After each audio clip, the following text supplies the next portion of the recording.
Hello and welcome to the very first episode of the Sweeney podcast. Well, not the very first episode. I think I've tried to do this several times before, but hopefully this will be the beginning of something that I actually follow through with this time. We shall see. This is what I'm calling the Rabbit Hole podcast. I'm thinking of doing a couple of different shows. Not really sure about it yet, but maybe a couple different shows and maybe some guests, some friends can participate. We'll just have to see about all that. This is a little surprise because I have not been active on this channel for it looks like 6 years. So the wait is over. The wait is done. And we are now active once again. Hopefully. I have actually no way of knowing. I am signed in. Okay, there you go. Yeah, that is active. And there is currently absolutely nobody watching, which is perfect for me. I think this channel has something like 300-ish subscribers. And that is way less daunting than trying to go live on the main channel. But hopefully we'll be able to grow this channel after a little bit. So what I'm thinking that this could be is some sort of side project, you know, just to get some content off of the main channel. It is a Friday. It is a lovely sunny Friday here afternoon in Melbourne, Australia. It is a hot day. It is just topping out at like 30 degrees Celsius, and my office is sitting at about 29.7 degrees Celsius right now. So if you hear a fan in the background, that is all that is from. I'm trying to keep this nice and cool before my computer overheats, and we'll have to abruptly end the stream. So, I have the live chat enabled. Obviously, there is nobody watching right now, but when this grows a little bit bigger, you'll be able to talk in the live chat. This will be some sort of interactive show. I don't really know what this is going to be yet. I'm sort of just winging it because my brain is full. It is filled to the absolute brim with too much, reading too much, and I go down these rabbit holes. So I thought, oh, let's do a little show called The Rabbit Hole and get this stuff out. Maybe this is subject to change. This is going to be loosey-goosey. We're not going to have too many strict rules associated with the show. We're just going to go crazy. We're just going to, go as crazy as a history-focused channel can go. And I was a bit hesitant. I was thinking about maybe putting the link to the stream up on the main channel, like maybe on the community tab, just to get some watches, just to get some listeners. I have no idea if that like live counter at the top right part of the screen is even working, if it's even active. I have no idea. But perhaps it is. I will know once somebody actually starts watching. I wonder if I open the stream on my side, if that'll do anything. But I don't want to risk it in case it just starts giving a little feedback loop. So, I've sent the link to a friend, and we'll see if that pops up. I really like this. I really like not being directly viewed right now. And I know that there'll be... Oh, look, somebody's tuned in. All right, we have our first ever viewer. This is crazy, on the Sweeney podcast, on the Rabbit Hole. Join us in the Rabbit Hole. And I've attempted a podcast before. Yeah, if you're a long-time subscriber, you'll know that I did some pretty ill-advised, terrible live streams in the past when I had absolutely terrible internet access.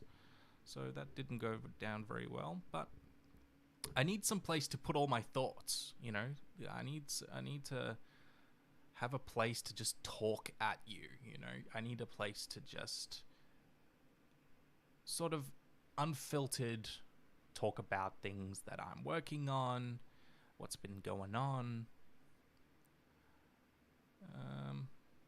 Yeah, basically that. So I'm currently working on a video on Serbia, actually. People have been requesting this one for a long time. What you're currently seeing on screen is a little bit of artwork that was done by the amazing artist known only to me as Teabag, who is a Korean artist that did this, a recreation of the migration of the Serbs. I think that's what the painting's called. I can't remember exactly what they're called. You know what? I haven't even checked that the sound is okay. It's kind of hard to know since nobody is watching. But, you know, this is just a test drive, you know? This is just a test drive. This might be absolutely terrible and crappy. But hopefully you can hear me.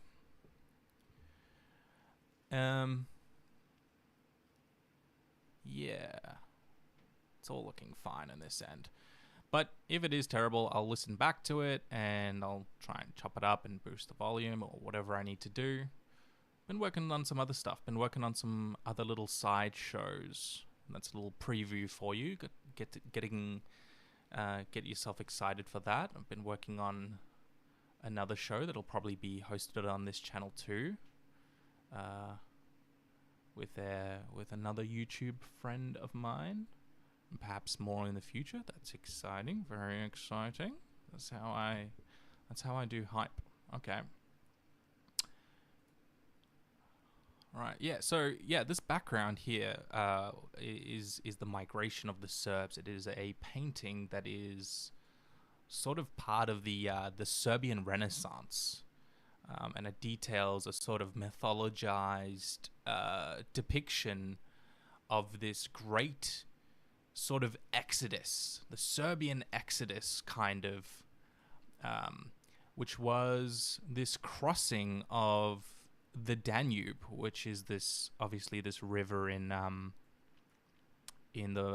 the Balkans. It runs sort of through Europe. It's one of these main crazy waterways that is just, you know, gargantuan amounts of water flow through it. It's a very important geographic feature of the Balkans and sort of central and Eastern Europe. And what sort of happened was, people who know a little bit about Serbia know that they were subjugated for quite a long time by the Ottoman Empire, and they kicked some ass. You know, they had these people called Haiduks, which you'll see in the background there. These are soldiers, sort of warriors that sort of acted as kind of guerrilla type fighters, and they would sort of get employed by foreign interests, these large empires like the Austro-Hungarian Empire or the Hapsburg realms before that. And they were sort of these sort of quite excellent warriors, and a lot of these military traditions that can trace their roots back to these Balkan peoples fighting against the Ottoman Empire, because, you know, they were subject to a lot of ill treatment by the powers that be at the time. You know, there's these horrible stories about churches being looted and destroyed or converted into mosques. You know, there was this big religious tension between the two halves. You know, you had this Ottoman Empire, which was originally born out of this dynasty that came out of this Turkic Central Asian origin. It comes from the far-flung steppes of Siberia. They'd migrated over the course of a few centuries into what is Anatolia, the main part of what is today Turkey. And a dynasty arose from these people to become what was basically the dominant Islamic force in the ancient Near East, and they took over absolutely everything. And the Serbs were, of course, Orthodox Christians, and so that represented this big religious divide. And within Islamic sort of philosophy and Islamic law, there's a tolerance in place. There's a tolerance in place for people who are of other religions, depending on the religion, and it varied, with time and by region and location. Sometimes you'll have sort of a local governor or something that would be quite tolerant, and others that wouldn't be. But basically, you could mistreat a Christian and face very little repercussions, at least as far as the Serbs themselves have to say, and all those peoples of the Balkans, which, whether or not that's trustworthy sources is a topic for another day. But what we do know is that from Ottoman records themselves, they weren't the best of friends at that time. They sort of imposed a lot of harsh difficulties on the Serbs and all the Balkan peoples, but obviously focusing on the Serbs for this. And the Serbs sort of ended up being quite an integral part of the Ottoman Empire. They were a very well-functioning part. They did a lot of mining. That was one of the things that was one of the major industries. And they also had a lot of investment into sort of martial strength and that kind of thing. It's all very, crazy long time. I'm sort of summarizing the centuries-long events into a very small piece of time. I don't know what I'm saying. Anyway, so they rebelled often against the Ottoman Empire, and a lot of them fled when the Balkans were being taken over. There was this refugee crisis that sort of ended up happening, and it sort of started as a trickle. This was what was considered at the time as just be a very apocalyptic level conquest that sort of arrived with the Turks. They were seen as these infidels, these non-Christians, this barbaric force that came from the east, and was apocalyptic. It really made a mark on Christians and Christendom of Europe in general, but on the Serbs especially, it was this apocalyptic catastrophe that they felt was befalling them, especially because the Serbs have this really proud history that goes back to their migrations and how they were in a province of the Roman Empire, and then they eventually built up their strength and became emperors themselves. So for them to be subjugated by this Islamic Eastern power was spiritually humiliating, in addition to just being, a difficult circumstance to be under. So they rebelled quite a lot, and they got really good at rebelling. They would flee into the hills, and they would do sort of guerrilla warfare against the Ottomans. The Ottomans got really good at just burning down Serb villages and other Balkan peoples. It would burn down their villages, cause a refugee crisis, and people would flee. This became sort of a mainstay of what happened in the Balkans, and continues to be a mainstay well into the 20th century, And these people fled sort of north and west and all over the place, really. The people that could. It sort of started off as a trickle, like a lot of nobility. So before the Ottomans arrived, you had sort of classic European feudalism, kind of. You had these sort of bits of land that were awarded to people. It was a little bit different. Obviously, feudalism wasn't this one-size-fits-all system. It was a little bit different everywhere it was implemented. But you had this land-owning elite that would have the peasantry below them. And, they've all got words in their languages that I can't think of right now, but you would have this peasantry that were the working force, the labor that would produce value for these people, and they would go into the mines, and there were other people that would come into the mines, obviously, for economic value. You would have Germans, especially. Germans would come from Central Europe, these Saxons, I think, a lot of Saxons, and I can't think of any others, but they would get special rights to go in and build a town, build a mine in that town, and then go and extract iron or other kinds of ore and precious metals, that kind of thing. But generally, the economic value, the vast majority of the economic value was happening through, serfdom, essentially. There were these serfs, these peasantry that were sort of bought and sold, kind of like commodities. And when the nobility were fleeing the Ottoman advance, they took what they could with them. They took what value they could with them, and a lot of the times that was their peasantry. So they would organize these trickles of peasantry migrating sort of north and east into, the coastline, sort of Herzegovina and Bosnia, Croatia, and especially Hungary. So Hungary was this like northern kingdom, this vast northern kingdom that had been established, became really, really strengthened and powerful in the Middle Ages, sort of the year 1000, I think.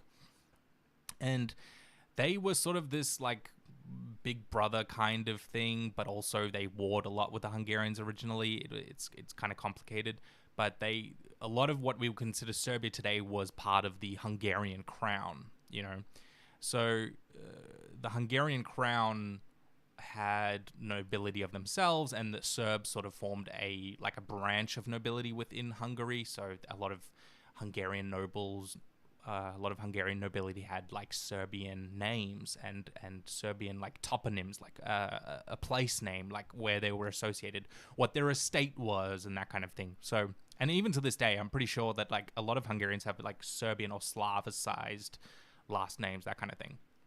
So when this happened, like because of medieval feudalism, a lot of their estates were in Hungary and a lot of their estates were in Serbia. So they had a place to go, basically. So if you had an estate in Serbia, and then Serbia gets taken over by the Ottomans, of course people are gonna take what they can and flee, and that was sort of the beginning of this vast migration. It wasn't just Serbs; there were Albanians, these like there were Bulgarians, and all these like different ethnic groups. A lot of Vlachs. Vlach is like a word that means like these descendants of Romance-speaking people who initially sort of fled to the hills themselves. They were like this. One of the books that I was reading, it describes it as Sima Kirkovic or Tirkovic. I can't remember how to pronounce his name, but he talks about like a sea of Slavs peppered with like islands of Vlachs. So the Vlachs were these like Romanized people that had lived since the time of the Roman Empire. They spoke Romance languages related to what we would consider today, Romanian, and that's obviously where Romania gets its name from. Like Rome was this like collapsed entity that a lot of other polities survived, and most famously being Romania. The Romania was just like the Ottoman authorities just kind of called everything Rome, like any bit of territory that they conquered. It's all Rome. This is all Rome. We're not going to think about it too much. We don't care about it. And they called the people that lived there, the Christians there, they just called them Romans, like Millet Room. That was their name for it. And sort of that's like where modern day Romania like tracks its name to. And they obviously speak a Romance language that is related to what the Vlachs spoke. But these Vlachs were like living in the hills essentially, and they were sort of herders, and oftentimes they were like mercenaries and that kind of thing. Same with like Albanians and a lot of Slavic tribes and stuff.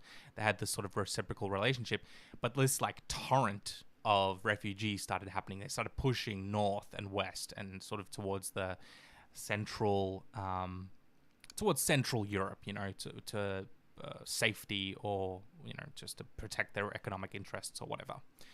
And that was essentially what sort of helped the Vlachs especially assimilate into Serbian culture. The Vlachs were Orthodox Christians.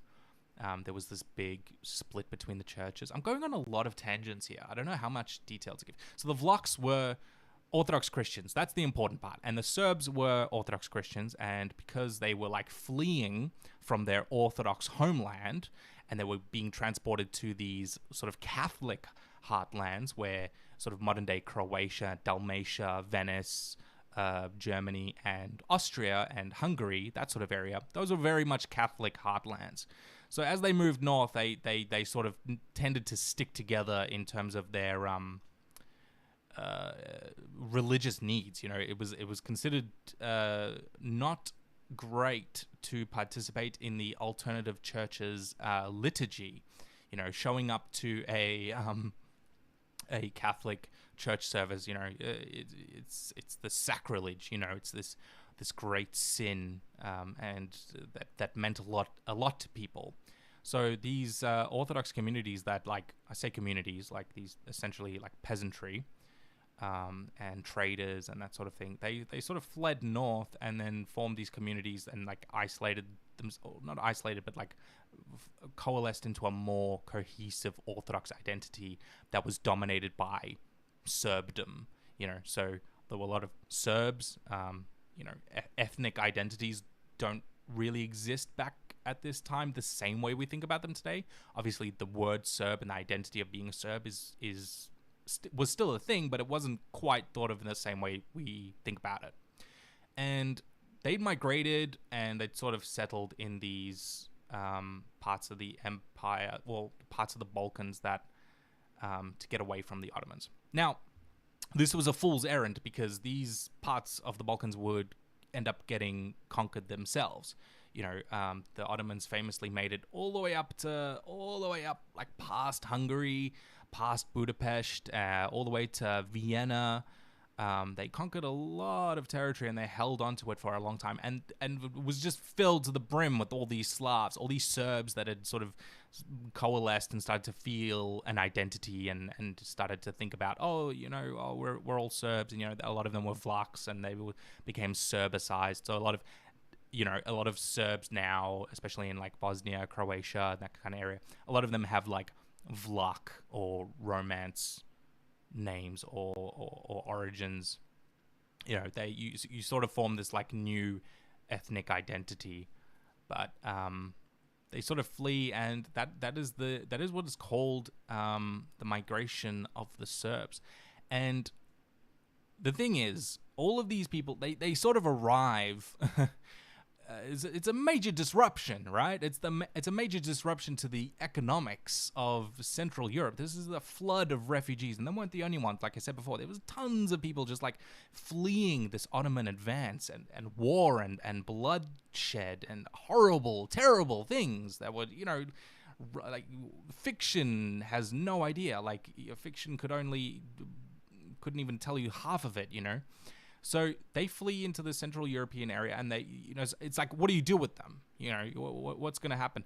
And luckily for them, you have this family, the Hapsburgs, the famous Hapsburgs. They're like a Central European dynasty that originally started out as they owned like a castle in Switzerland, I think, and then they sort of became really powerful in what is today Austria. That was like their base, and they at the time was sort of starting to build a real state. They were in this like long protracted conflict with, what does it mean to be in power at the time? Who has the right to rule?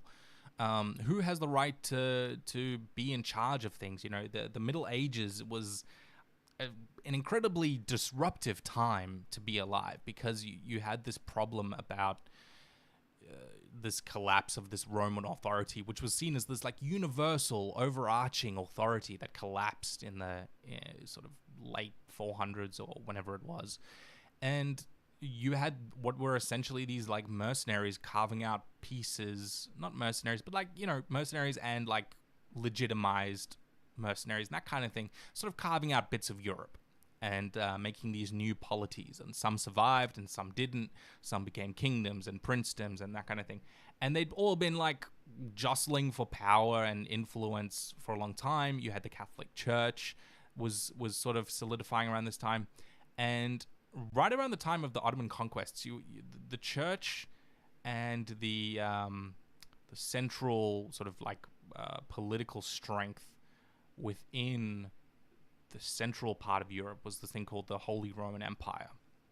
which was this loose alliance, or not really even an alliance, but more of like a spiritual successor to the Western Roman Empire. And they'd been jostling with each other. You know, you had these reforming popes that did a lot to sort of establish this like legal authority that they wanted to have. They wanted to have a power and influence over the monarchies and the nobility of Central Europe, and they fought wars over these things. A lot of Italian wars and German wars and things like that. You had these controversies, like the investiture controversy. Basically, this big, without going on too many tangents, there was this big, like, really long, protracted conflict, like a Cold War, between what was the spiritual leaders, the church, and the secular leaders, which was, the military powers, these little princedoms and noble families and dynasties. And the Hapsburgs were sort of in their ascendancy. They were becoming powerful. And suddenly they've got a bunch of refugees on their doorstep, and they're thinking, okay, we could sort of use this to our advantage. Because, they feared the Ottomans just as much as everybody else did. And they would come to, even more so, they would come to eventually sort of be these, like, deep blood enemies, like these blood feuds were interlaced into their, like, the Habsburg family and the Osman family, House of Osman. They were seen as, like, cats and dogs. Muslims and Christians in this, sort of crazy conflict, this crazy Cold War that would all the time spill over into real devastating conflict. So they had all these refugees arrive, and they thought, that's great. I know what to do with that, said the Habsburgs. Mr. Habsburg, with his fancy hat, presumably, and his big jaw. Habsburgs had big jaws. And they said, this is great. We're going to give you all guns, and we're going to let you settle in Hungary, and you can be mercenaries for us. You can fight for us, and you can help us defeat the Ottomans, because we're all Christians. Let's put aside our differences. Orthodox and Catholic, who cares, really, the difference? We don't have to get bogged down in these differences. The split between the Orthodox and the Catholic, it happened centuries ago. Let's not worry about all that. Let's all fight together, said Mr. Habsburg. Cool, said the Serbs. That sounds great. And they would eventually become these mercenaries, essentially. And it was sort of done ad hoc, like it wasn't like formal for a while. It became formalized over time. But basically the Ottomans took over like these huge portions of, what is today Hungary. And then slowly the economic situation of the Habsburgs improved, and their military strength improved, and they started pushing the Ottomans back. And therein lies the issue. You've got this large frontier that is sort of going backwards and forwards between these two powers. You've got the Ottomans on one side, and you've got the Holy Roman Empire, the Habsburgs, on the other. And what they start to do is they say, okay, we're going to take all of these fighting people, we're going to plant them, basically. We're going to plant them in these long pieces of land that had either been devastated by war or refugees and that kind of thing. These depopulated lands, these counties and things like that. The Hungarian, mostly Hungarian pieces of land that had been, depopulated and devastated by war. And they said, okay, well, you go settle them, with our blessing, and we'll give you certain privileges in exchange. Cool. You can have your Orthodox faith protected initially, and you don't have to be forcibly converted to Catholicism, which is lovely. That's what the Orthodox love. They love not being forcibly converted. That's great. Cool. They love shooting guns. They get spears. Cool. We'll fight the Ottomans, and they get planted. Not the only ones. There's tons of these like refugees. what amounted to refugees. And what this does is it sort of sends a signal to all the Christians living within the lands conquered by the Ottoman Empire. And that signal says, hey, come over here. Come fight for us. Be on our side. You know, we're all Christians. We're all friends. Hey, come and be with us. Come and help us out, and we'll all fight together, and we'll destroy the Ottomans together. It'll all be great. It'll all be dandy. It'll all be just rainbows and sunshine. So what ended up happening is that they said cool, and they're going to fight against them. And then you had these sort of these guerrilla warriors within the Ottoman Empire who were, you know, these Serbs, and they called them haiduks, which essentially just means like a bandit, you know, like a bandit, like a warrior, a guerrilla warrior, cowboy, sort of renegade, lives up in the hills, and every time an Ottoman ox cart full of gold comes through the valley, they descend onto the ox cart and they do a lot of damage, and they essentially just disrupt the Ottomans. They give them a real good bloody nose and make it hard, you know, make it economically hard to be a conquering power, you know, to varying degrees of success. And the Ottomans sort of, you know, obviously don't take too kindly to rebellion, and they treat these rebels very poorly. And they sort of start taking more of a note about these Serbs. They take more care in how they're dealing with them, because they realize, well, these guys like to rebel. You know, they themselves given certain privileges that, at least as far as they saw it, I don't know if it would have felt exactly the same way for the Serbs involved, but they were sort of given these privileges. They were allowed to resurrect their patriarchate, which was their highest authority within their church. When the parts of the Serbian realm, you know, sort of disintegrated prior to the Ottoman advance, but the Ottomans really put the nail in the coffin, right? And the last patriarch of the Serbian Orthodox Church dies at some point, and then the Serbs said, hey, we're going to do a synod, we're going to do a little meeting of all the church leaders, we're going to elect a new patriarch. And the Ottomans said, fat chance, that's not happening. We don't need you having something like some political figure to unite behind. And it turns out they were probably had the right instincts with that one. Because what ended up happening is you get these Serbs sort of advancing into high positions of influence within the Ottoman court, and they managed to get the Patriarchate restored. The Patriarch is once again in power in the Orthodox Church. I'm currently working on that section of the video right now. If you couldn't tell, that's why this is on my mind. This is sort of kind of the rabbit hole idea of this podcast. This is what's on my mind. I am going crazy having nobody to talk to about it. And because the videos take like 30 years to make, you know, animation is a terrible medium for time resources. So I go a bit crazy with this stuff. So I thought, hey, I'm just going to get on live and do a little live podcast for you, so you can hear my crazy ramblings, and that my family does not need to listen to it for the 500th time when they would rather be sleeping. So the Patriarchate gets restored, and then the Ottomans sort of think to themselves, you know, what are we going to do here? You know, these people, they start cracking down on the Serbs, you know, and this obviously has the intended consequence of making the Serbs rebel even more. Shock and horror.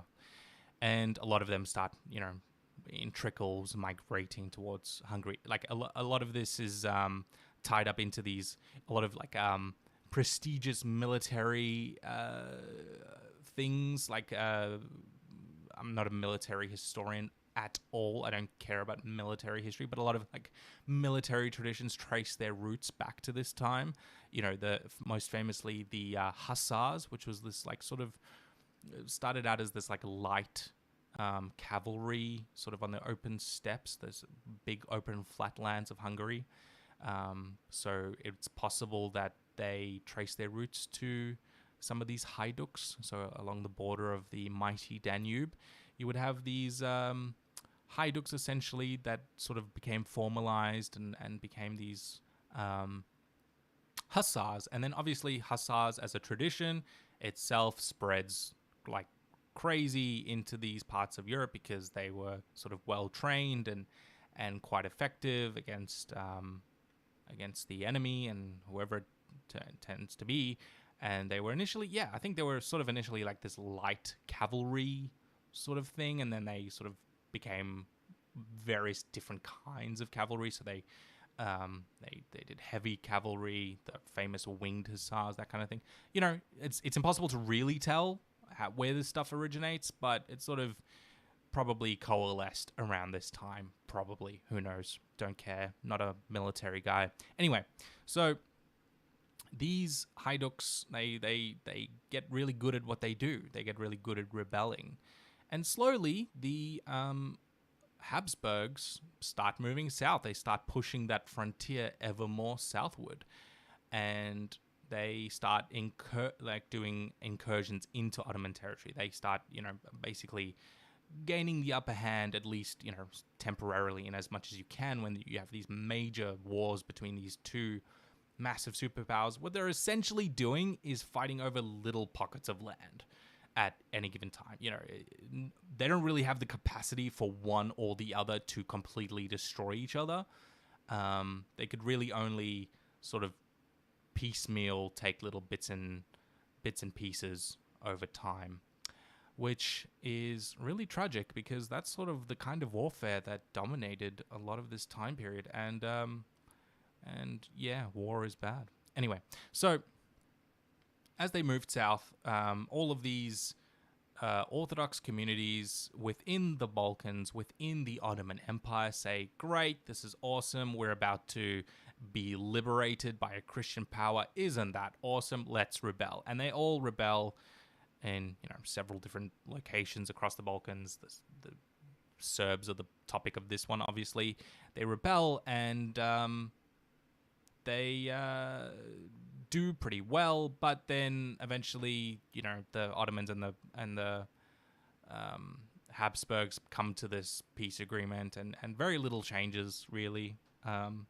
One of the conflicts, I can't even remember which one of the conflicts between the two just ends up in like a stalemate, and they sort of status quo antebellum. They decide, no, let's just put it back where everything where it was, leave it alone, whatever.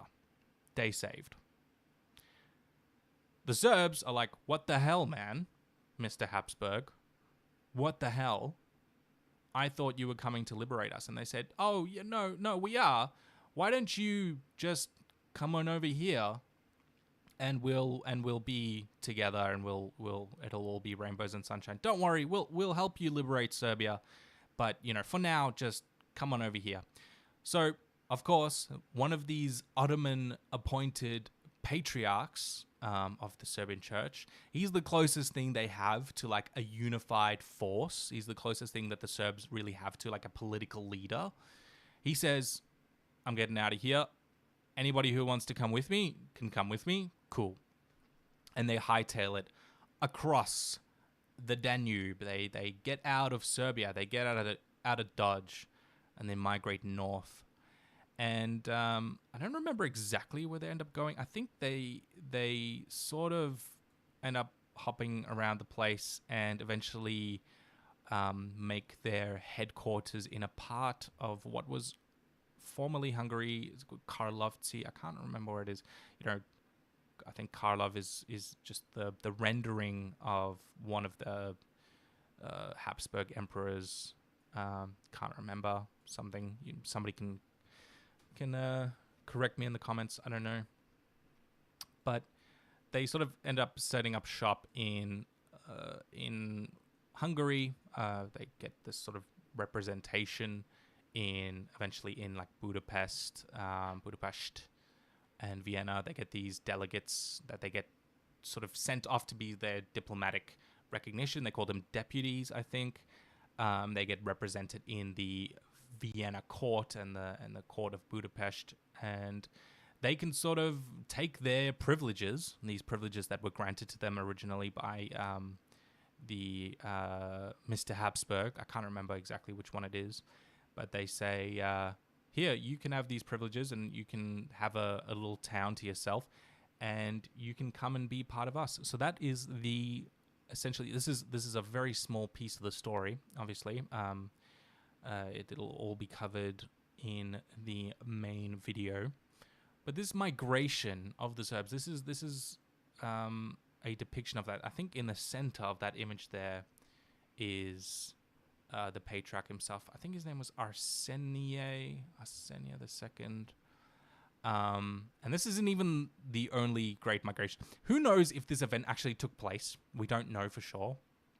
In a sense that we don't know if it was just one big group of people that just like migrated across the Danube and said, "Hey, we're Hungarian now. We're Habsburg now. Let's all be Habsburgs together." It was probably a protracted migration. There's some records that are kept in, the Habsburg records sort of record families and clans, and they don't really tell you exactly how big the families are, and it's impossible to really know the exact numbers, but probably thousands, in the tens of thousands maybe, migrated across and sort of joined those who had already moved and became part of this Serbian diaspora. This is like a cornerstone event of Serbian nationalism. It is a cornerstone, I don't even know if that's the right word, but like a big foundational event for them. You've got these sort of, whenever you build a nation, whenever you build an identity, you have these foundations that you put down, and one of them is this great migration, a Serbian exodus, biblical in proportion, essentially. It's very analogous to the Exodus story and the exodus of Moses from crossing a large body of water. You've got the Red Sea that lay between Moses and Mount Sinai that they crossed in this great, fantastical sign of divine blessing. This is very much the literary inspiration for what eventually becomes this like Serbian exodus.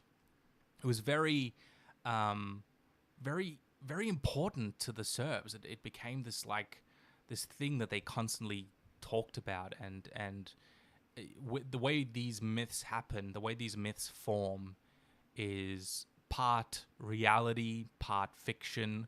You've got people who cross the border. I call it a border. Obviously, borders isn't quite the same thing in those days, but these people, they have kids, and they tell their kids stories about the migration, and there's this idea that like back over there, back over the Danube, the body of water, the Red Sea, back over there, that's home. That's what we're trying to sort of liberate and get back towards. And this becomes part of the Serbian like national consciousness. It becomes part of their self-identity and their identity expression. This is obviously around the time of, I think this is sort of the mid 1600s. I can't exactly remember. This is the time when the Renaissance is happening. This is a time of the flourishing of art and a rebirth of literature and that kind of thing that's happening sort of all over Europe, really. It's happening by a huge... a lot of it's happening in, most famously in Italy and in like Northern Europe, in the Low Countries and that kind of thing. So at the time, this sort of like blends into what was happening in the broader European Renaissance at the time. And this becomes super important. Like if you talk to Serbs about their history, this is like a badge of honor that they wear. And it is one of those things that becomes like a foundation stone. It becomes a foundation of national identity and everything that identity births, which is nationalism. It's this, we did this great thing that it's a sign of divine blessing. We're the chosen people, and it's blending with already other foundations. Christians inherited this like idea of divine blessing, and that sort of migrated into the European monarchies. They were sort of shown to be or made a claim about, hey, we've got divine blessing. If we're in charge, we're in charge because God says so. So when they're having this conflict with the church, you can imagine that's a big conflict that's happening. That's a conflict between this church structure, the people who claim to represent God on earth, these who themselves can't even agree, right? There's this massive schism that's happened between Orthodox and Catholics, just to name the early ones. Not even the early ones, but like some of the easy to understand ones. And this was like the problem of who has the right to rule. Is it the king? Is it the church? This is a major philosophical problem, and the Renaissance loved philosophical problems. So the Hapsburgs were among those that made their stake. They said, we think we are in charge, and we're in charge because God says so, and to prove it, we're going to go out and prove ourselves and gain great military victory and protect Christians and blah, blah, blah, blah, blah. So they sort of take on this role in the Holy Roman Empire. They were often occupied the role of Roman emperor. That's what they called themselves. They didn't call themselves Holy Roman Empire. That's like a modern name for it. They called themselves Roman emperors. That's what they thought they were. That's the legacy they thought they were inheriting. And they got really powerful in that way. And what was happening, this Renaissance, all these philosophical problems were birthing new ideas, and those new ideas were things like, where did we come from? What's our history?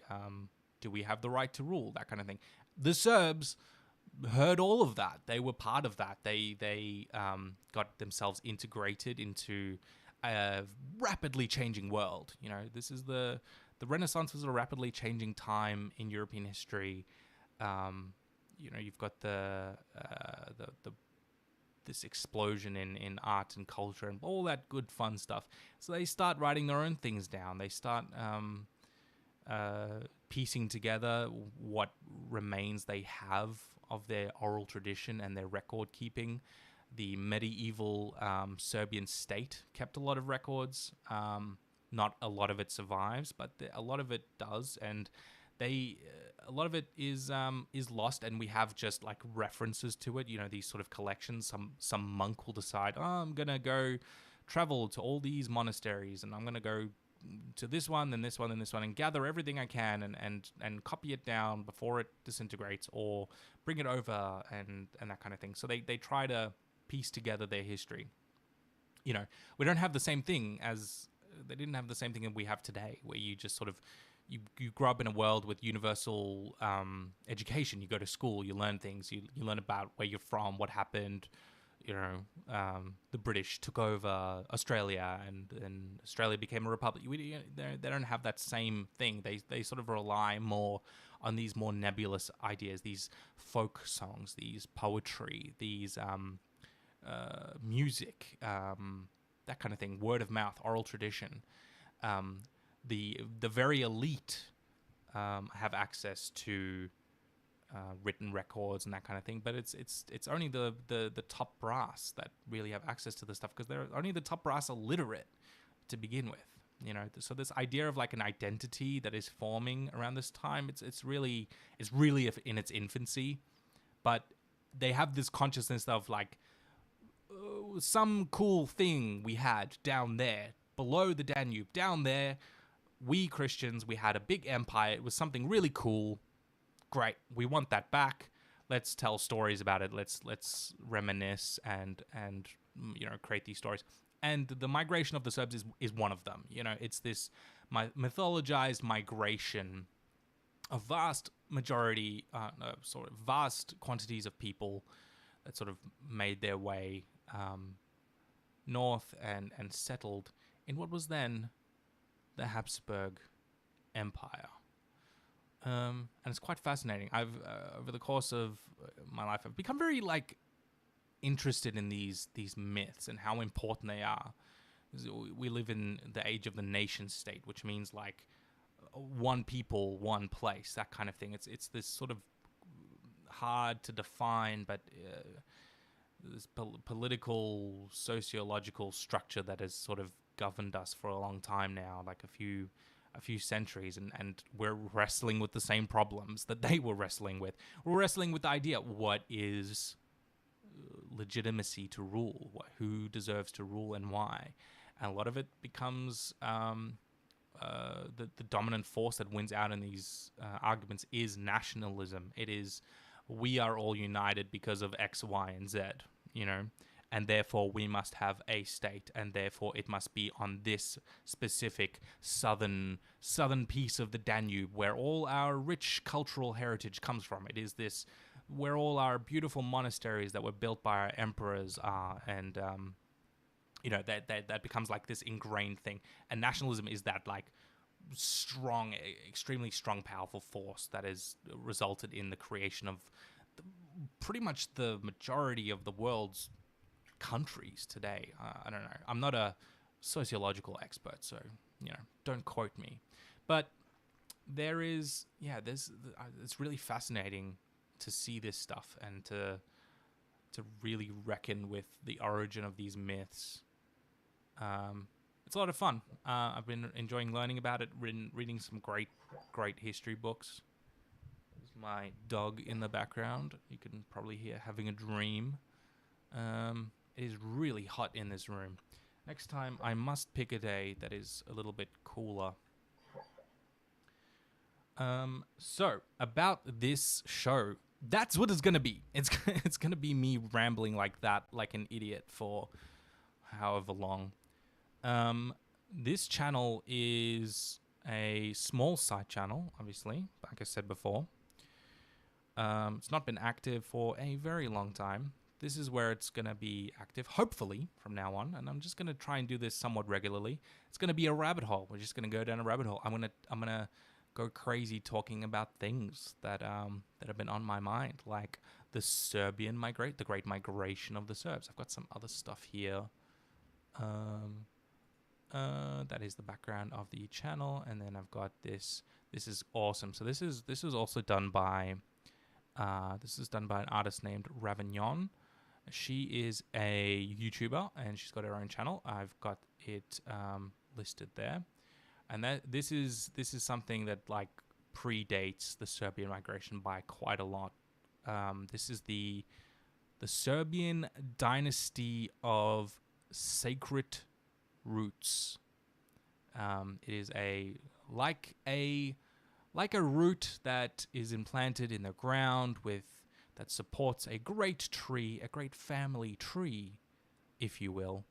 The Serbs looked back on their dynasty, their ruling family, the Nemanjić dynasty, as this sacred dynasty because its original progenitor was sanctified. Sanctified means made into a saint, so he was holy, and he was the progenitor of this thing. And I can't wait to talk about that. Maybe we'll talk about that on the next one. It's a fascinating thing. It's sort of taking up a lot of what makes the foundation of this video that I'm working on. It's probably going to be more than one video. It's probably going to be broken up into bits. I was trying to move away from that, but this video just got so out of control. But I'm working on it. Part 1 is sort of nearly done. I say nearly done. I don't know. I don't have a time frame. But just some announcements. I am no longer on Twitter, so if you want to follow, you can follow me. It's just written there. Suibhne, that's SUIBHNE .bluesky.social, BSKY for Blue Sky. I'm not that active there, but I'm going to try and be more active, especially if this if this podcast takes off.